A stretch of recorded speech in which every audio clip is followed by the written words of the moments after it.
A chip built in China just made the most powerful quantum computer in the world look like a basic calculator. And the engineers who built those machines aren't brushing it off. They're genuinely unsettled. And this isn't tabloid sensationalism, and it isn't geopolitical spin dressed up as science reporting. What happened in early 2025 was something the global scientific community had long feared and long predicted. China didn't simply close the gap in the quantum computing race. It stepped to the front of the line, turned around, and looked back at everyone else. The machine it used to do that is called Zhuangzi 3.0. To understand why that name deserves your attention, even if you've never spent a single moment thinking about quantum computing, you need to understand what quantum computing actually is, why it carries such enormous stakes, and why two of the world's most powerful countries are pouring billions of dollars into fighting over it. This isn't just a science story, it's a story about global power, about who controls the future of encryption. Military capability, medicine, finance, and the basic infrastructure of modern communication. If you're not paying attention, you're already behind. Start with the basics. Every computer you have ever used, your phone, your laptop, any machine in any office, runs on the same underlying logic. Information is processed as ones and zeros. A bit is either on or it's off. A transistor either lets electricity flow or it blocks it. Every app, every video, every bank transfer, every encrypted message is ultimately just an enormous sequence of ones and zeros being rearranged at incredible speed. Classical computers are extraordinarily good at this. They've grown faster and smaller every decade since they were invented, but they have a hard ceiling. There are problems genuinely important, world-altering problems, that even the most powerful supercomputer alive today would take longer than the age of the universe to solve. That's not rhetorical exaggeration. It's a mathematical fact. Quantum computers operate on an entirely different set of principles. Instead of bits, they use qubits. And a qubit doesn't have to be a 1 or a 0. It can be both simultaneously in a condition called superposition. 2 qubits in superposition can represent 4 states at once, and 3 can represent 8, and 10 can represent over 1,000. As you keep adding qubits, that number doesn't grow in a straight line, it explodes exponentially. A quantum computer with 100 qubits can theoretically represent more simultaneous states than there are atoms in the observable universe. That is the raw power sitting underneath all of this. And it's why every government, military, and major technology company on Earth is racing to build one. When Google unveiled its Willow chip in late 2024, the world paid attention, and with good reason. Google claimed Willow could complete a specific benchmark computation, a mathematical stress test, in under 5 minutes. The same task, they said, would take one of today's fastest supercomputers 10 septillion years.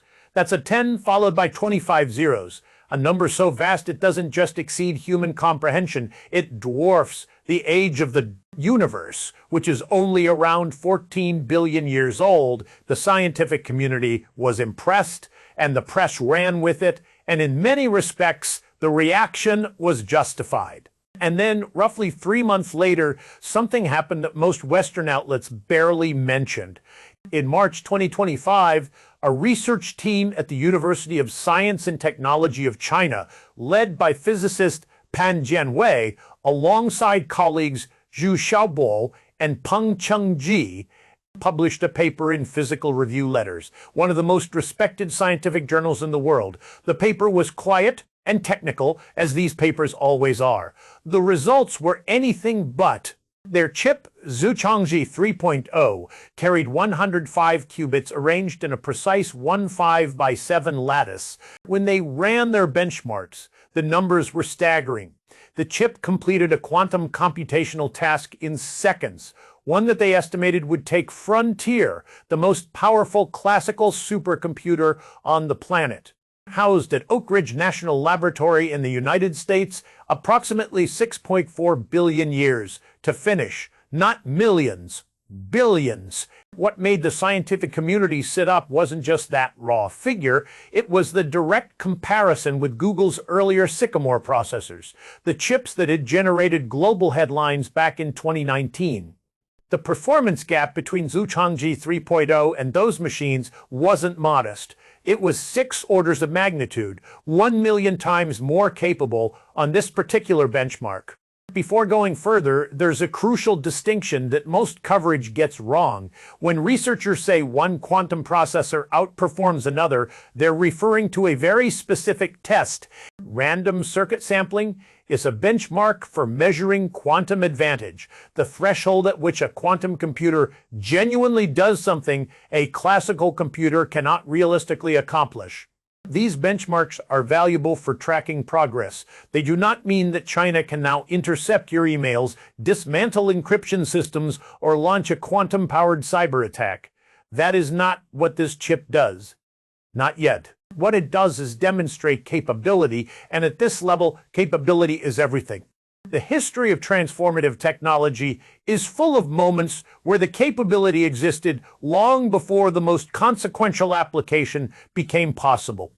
The first nuclear reactor was not a bomb, but without it, there would have been no bomb. Zhuchangji 3.0 is not a weapon. It is not a decryption machine, but it represents a proof of concept at a scale and fidelity that shifts what experts believe is achievable and how soon.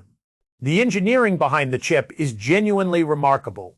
Its qubits are built from superconducting materials, specifically engineered combinations of tantalum, aluminum, and niobium, chosen because at temperatures near absolute zero, they conduct electricity with zero resistance.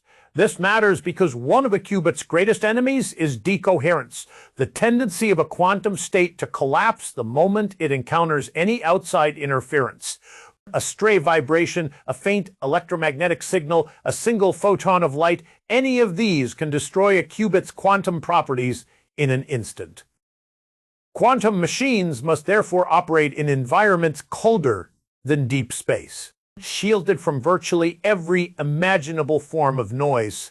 And what the Chinese team achieved with Zhuchangji 3.0 was qubit fidelity that directly rivals and in some measure surpasses what Google accomplished with Willow.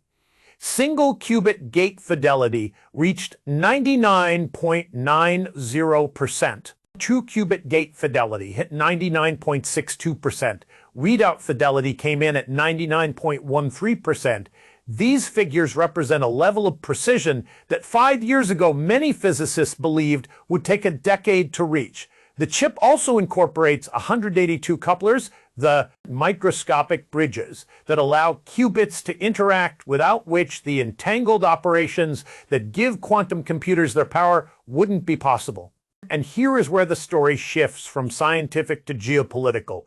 This chip was not built by a private company chasing quarterly earnings. It was built inside a national laboratory in Hefei, a city in Anhui province that most Westerners couldn't locate on a map, backed by a government that has formally identified quantum technology as a strategic national priority and funded it with a focus and scale that has no parallel in the Western world. China has invested an estimated $16 billion in quantum computing research. That is roughly 4 times what the United States federal government has committed over the same period. Quantum technology appears explicitly in China's 5-year national plans as one of 7 frontier fields deemed critical to national power. The stated goal written into official policy documents is not to be competitive, it is to lead. What happened in March 2025 suggests they are not merely chasing that goal, they are executing on it. This sends a specific and uncomfortable message to Washington. For the past 3 decades, a core assumption of American strategic thinking has been that while China could manufacture at scale and at low cost, the cutting edge of fundamental scientific research would remain in Western institutions, and that assumption has been eroding quietly for years. Zhuchangji 3.0 didn't erode it. It punched through it.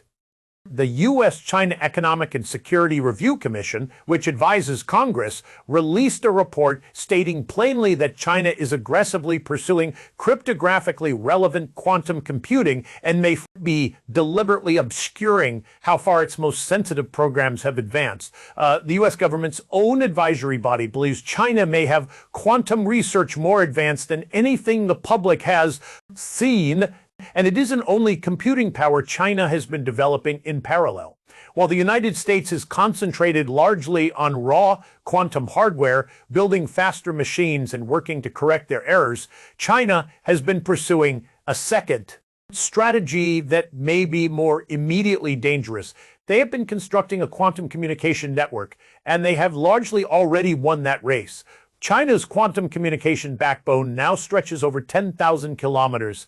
It connects 145 backbone nodes, 20 metropolitan subnetworks, and 6 ground stations linked to quantum satellites. Satellites launched specifically to distribute encryption keys from orbit. The network is operational. It spans 17 provinces and 80 cities and is already in active use by Chinese financial institutions, government agencies, and military communications. Nothing in the United States, Europe, or anywhere else in the West comes close to matching it in scale or operational maturity. The reason quantum secured communication matters so profoundly comes down to physics. When two parties exchange a quantum encryption key, any attempt by a third party to intercept it inevitably disturbs the quantum state of the particles being transmitted. That disturbance is detectable, and it is physically impossible to eavesdrop on a quantum key without leaving evidence. This isn't a feature of clever design, it is a fundamental law of nature. China has a working, national-scale version of this, the West does not. And the long-term threat that quantum computing poses to global security has a name: Q-Day. This is the hypothetical point at which a quantum computer becomes powerful and stable enough to run Shor's algorithm at scale.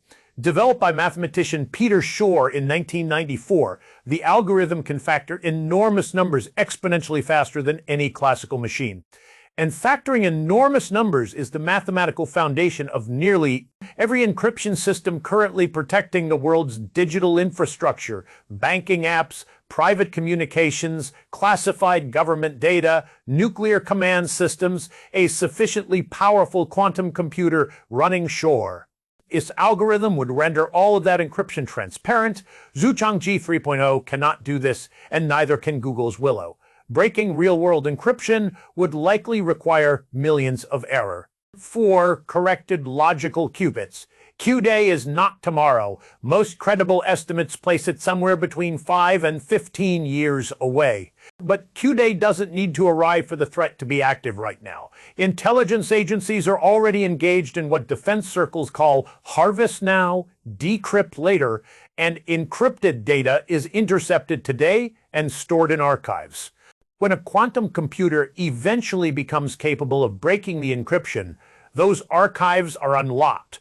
Conversations, negotiations, military communications, financial transfers, all of it retroactively exposed. The quantum threat is therefore not a future problem. Every piece of sensitive data transmitted today using classical encryption is potentially already sitting in a server farm somewhere waiting. Every breakthrough like Zhuangzi 3.0 brings the waiting period closer to its end. China's advantage in quantum technology doesn't exist in isolation either. It forms part of a broader, coordinated strategy that extends into materials and supply chains.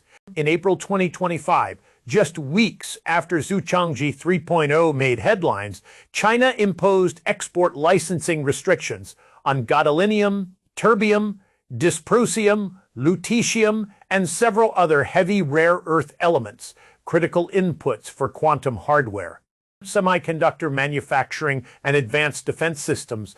China controls the majority of the global supply of these materials. When it restricted bismuth exports earlier in 2025, the spot price rose from roughly $12 per kilogram to over $108 per kilogram within weeks. Antimony prices climbed 250% following similar measures. Build the best chips, own the network, control the raw materials. It is a strategy executed across multiple dimensions at once. The United States is not without genuine strengths. Google's error correction advances are real. The American commercial quantum ecosystem is broader and more diverse than China's, with over 40 serious players across companies, national laboratories, and universities. IBM continues building toward ambitious targets.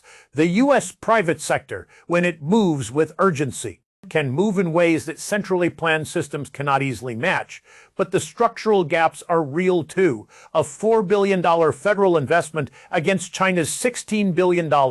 A decentralized innovation model that produces creativity, but also fragmentation. Export controls intended to slow China's progress have, in part, accelerated its drive toward technological self-sufficiency. The two quantum ecosystems are diverging into separate worlds. And a bifurcated world is a more volatile one. Something shifted in March 2025. A chip in China didn't just beat a benchmark.